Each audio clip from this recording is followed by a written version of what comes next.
ఐదుగురు పిల్లలుంటే సందడి సందడిగా ఉంటుంది. ఈ ఐదుగురు పిల్లల్లో ఎవరు ఎక్కువ అల్లరి చేసేవాళ్ళు? అంత అల్లరి లేదండి.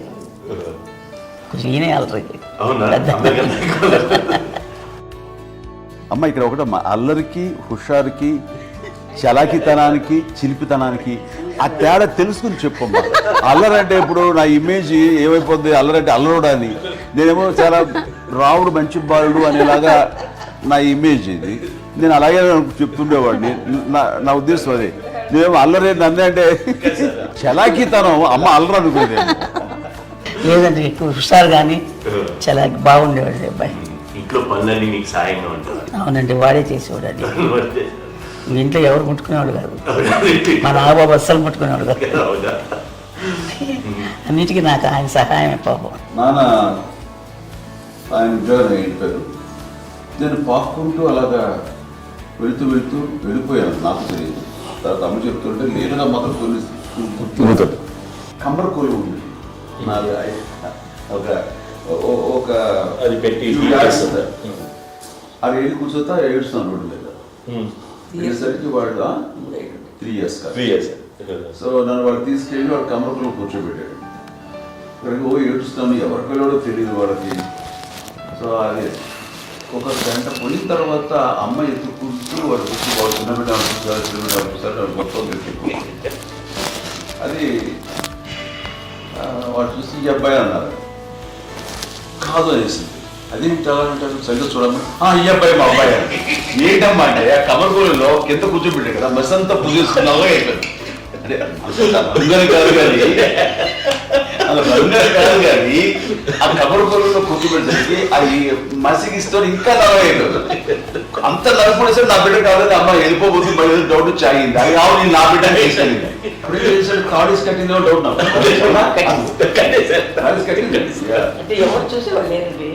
అమ్మేమో అల్లరి అనుకునేదండి. నాకేమో చిన్ననాటి మహాభాగవతం కృష్ణుడి కార్యక్రమం అనుకుంటాను. ఆయన మహానుభావులు అందరికీ ఆ లక్షణం ఉంటుందేమో వచ్చినప్పుడు.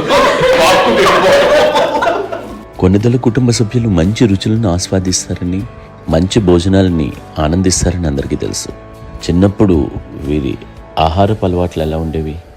ఇదేవి ఎగిరేవి ఇవి ఎవ్రీ డే 2 పూట్ల ఉండాలండి. మరి నాగబాబు పాపం ఏముంది, తిన్నట్టు ఇష్టం. మరి అన్ని రకాలుగా నాన్న కోసం చేసి పెడుతుంటే మరి తను ఇష్టపడక ఆ తర్వాత లేకపోతే కోపడగా ఎలా ఉంటాడు చెప్పండి. 5గురు పిల్లలు అయినా అమ్మా నాన్నలు కొంతమంది పైనే ఎక్కువ దృష్టి పెడతారు. ఈ 5గురిలో మీరు ఎవరి మీద ఎక్కువ ఫోకస్ పెట్టేవాళ్ళు? కళ్యాణ్ బాబు వాడంటే బాగా, అంటే వాడు ఏది తినేవాడు కాదు అసలు. ఆడికి ఏది తింటాడని ఇప్పుడు వాడికి నచ్చకపోతే, ఇప్పుడు నేనైతే నచ్చకపోతే చాలా గోల్ చేసేవాడిని. అన్నయ్యకేమో చాలా అన్నయ్య ఏది పెట్టినా తినేవాడు, అసలు అడ్జస్ట్మెంట్ తింటానండి. నాకేమో నచ్చకపోతే చాలా గొడవ పెట్టేవాడిని. తిండి ఇది ఒక అన్నం, ఇది ఒక కూరలు వెళ్ళిపోయేవాడిని. అమ్మకు తిట్టి నాకు వెజిటేరియన్ ఎనర్జీ ఉండేది, అంటే చిరాకు అనమాట. కళ్యాణ్ బాబు ఏంటంటే తనకి ఇష్టమైన ఫుడ్ ఉంటే తింటాడు సైలెంట్గా, బాగలేకపోతే సైలెంట్గా వెళ్ళిపోతాడు. అమ్మకి డిమాండ్ అంటే వదిలేమో తన తింటాడు, అది నిశ్శబ్దంగా నిరసన ప్రకటించేవాడు. దాంతో వాడి గురించి చాలా ప్రొటెక్టివ్గా చూస్తున్నాడు అమ్మ. పైగా చిన్నప్పటి నుంచి కొంచెం వాడు వీక్గా ఉంటాడు, అంత బలమైన ఇది కాదు. దాని తర్వాత కొంచెం అందుకని అమ్మ వాడిని స్పెషల్గా చూసుకునేది. వాడు స్పెషల్ కిడ్ అయ్యాడు ఇంట్లో. మీ అమ్మగారు మీ అక్క చెల్లెళ్ళకి ఇచ్చిన సలహా ఏంటి? అంటే ఇండిపెండెంట్గా ఉండమంటారు అమ్మ, ఎవరిని డిపెండ్ అవ్వద్దు. మీ పిల్లలు నువ్వే జాగ్రత్తగా నేర్చుకో, ఎవరినైనా చేయకు, డిపెండెంట్గా పెట్టద్దు అని ఆమె మాకు బాగా ఎప్పుడు ఎక్కువ చెప్తుండేది. నాకు కొంచెం టఫ్ టైమ్స్లో కూడా ఆమె నీ పాటు నువ్వే ఉండాలి, ఎవరి దగ్గర ఉండదు, ఎవరింట్లో ఉండదు, మా దగ్గర కూడా ఉండదు, నీ ఇద్దరు కుటుంబం నువ్వే ఉండాలి. చెప్పారు చాలా తక్కువ చెప్పారు, బట్ నాకు అదే ఇచ్చే ధైర్యం. ఇండిపెండెంట్గా అట్లా ఒకరి దగ్గర ఉంటే నీ గౌరవం తగ్గిపోతుంది, ఎక్కడ ఉండదు. అది చాలా నాకు చాలా ఇన్స్పైరింగ్ ఉండేది అమ్మ మాటలు. అది ఇప్పుడు కూడా అది చాలా హ్యాపీగా అనిపిస్తుంది అని చెప్పింది. అంతే కదా, మనకి ఏదైనా రోగాలు వస్తే చేస్తాను మనమే, బట్ తగ్గించేవాళ్ళు కన్సర్న్ చూపించే డాక్టర్స్ ఒట్టుకోలు కింద కింద ఉండొచ్చు, కానీ పోరాడాల్సింది మనమే.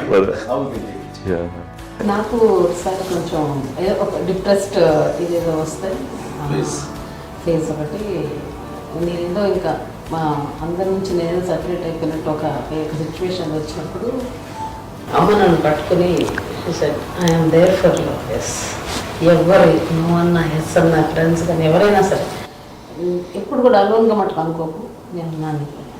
ఆవిడ నన్ను పట్టుకొని ఇచ్చిన అఫెక్షన్ లేదా ఫీలింగ్ అసలు బలం అన్నమాట. ఇంకా ఏంటంటే ఏమన్నా చేయగలను నేను, పర్లేదు లైఫ్లో నాకు ఏదైనా సాధించగలను అని ఒక భరోసా తల్లి దగ్గర నుంచి రావడం అనేది నాకు ఎవరు అవసరం లేదు అనిపించింది. అంత స్ట్రాంగ్గా ఆవిడ strong lady, very strong. Very strong, very practical. అంత స్ట్రాంగ్ చేసింది నాన్న అని చెప్పండి. మా పిల్లల విషయంలో మేము కూడా మేబీ అంత స్ట్రాంగ్ కాదేమో, సెన్సిటివ్గా ఉంటాం, కానీ అమ్మ మాటలు చాలా స్ట్రాంగ్గా ఉండి మమ్మల్ని కఠినంగా ఇలాగే ఉండాల్సింది, ఇలా ఉండండి అప్పుడే మీరు నేర్చుకుంటారు. ఇక్కడ అమ్మ పాజిటివ్నెస్ గురించి ఇంకో మాట చెప్పాలి. అంటే తన బిడ్డలకే కాదు, ఈ రోజున మా రెండో పాప శ్రీజ కూడా తనకి లైఫ్ చిన్న డిస్టర్బెన్స్ వచ్చింది. ఆ టైంలో కూడా తను నువ్వే జాగ్రత్తగా నేర్చుకో, ఎవరినైనా చేయకు, డిఫరెంట్గా పెట్టద్దు అని ఆవిడ మాకు బాగా ఎప్పుడు ఎక్కువ చెప్తుండేది. నాకు కొంచెం టఫ్ టైమ్స్లో కూడా ఆమె నీ పాటు నువ్వే ఉండాలి, ఎవరి దగ్గర ఉండదు, ఎవరింట్లో ఉండదు, మా దగ్గర కూడా ఉండదు, నీ ఇద్దరు కుటుంబం నువ్వే ఉండాలి. అది కష్టం కదండి అట్లా చెప్పడం. చెప్పాను, చాలా తక్కువ చెప్పాను, బట్ నాకు అదే ఇచ్చే ధైర్యం. ఇండిపెండెంట్గా అట్లా ఒకరి దగ్గర ఉంటే నీ గౌరవం తగ్గిపోతుంది, ఎక్కడ ఉండదు. అది చాలా నాకు చాలా ఇన్స్పైరింగ్ ఉండేది అన్నమాట. అది ఇప్పుడు కూడా అది చాలా హ్యాపీగా అనిపిస్తుంది అని చెప్పింది. అంతే కదా, ఇప్పుడు మనకి ఏదైనా రోగాలు వస్తే చేసేస్తాం, దాన్ని బాధలు వస్తే మనమే. బట్ తగ్గించే వాళ్ళు కన్సర్న్ చూపించే డాక్టర్స్ ఒట్టుకోలు కింద కింద ఉండొచ్చు, కానీ పోరాడాల్సింది మనమే. నాకు సార్ కొంచెం ఒక డిప్రెస్డ్ ఇదేదో వస్తే ఫేస్ ఒకటి నేనేదో ఇంకా మా అందరి నుంచి నేను సపరేట్ అయిపోయినట్టు ఒక సిచ్యువేషన్ వచ్చినప్పుడు అమ్మ నన్ను పట్టుకుని I'm there for you. Yes, ఎవరు నువ్వు అన్నా ఎస్ అన్న ఫ్రెండ్స్ కానీ ఎవరైనా సరే ఎప్పుడు కూడా అలోన్గా మటుకు అనుకోకు, నేను ఉన్నాను. ఆవిడ నన్ను పట్టుకొని ఇచ్చిన అఫెక్షన్ లేదా ఫీలింగ్ అసలు బలం అన్నమాట. ఇంకా ఏంటంటే ఏమన్నా చేయగలను నేను, పర్లేదు లైఫ్లో నాకు ఏదైనా సాధించగలను అని ఒక భరోసా తల్లి దగ్గర నుంచి రావడం అనేది నాకు ఎవరు అవసరం లేదు అనిపించింది. అంత స్ట్రాంగ్గా ఆవిడ strong lady, very strong. Very strong, very practical. అంత స్ట్రాంగ్ చేసింది నాన్న అని చెప్పండి. మా పిల్లల విషయంలో మేము కూడా మేబీ అంత స్ట్రాంగ్ కాదేమో, సెన్సిటివ్గా ఉంటాం, కానీ అమ్మ మాటలు చాలా స్ట్రాంగ్గా ఉండి మమ్మల్ని కఠినంగా ఇలాగే ఉండాల్సింది, ఇలా ఉండండి అప్పుడే మీరు నేర్చుకుంటారు. ఇక్కడ అమ్మ పాజిటివ్నెస్ గురించి ఇంకో మాట చెప్పాలి. అంటే తన బిడ్డలకే కాదు, ఈ రోజున మా రెండో పాప శ్రీజ కూడా తనకి లైఫ్ చిన్న డిస్టర్బెన్స్ వచ్చింది. ఆ టైంలో కూడా తను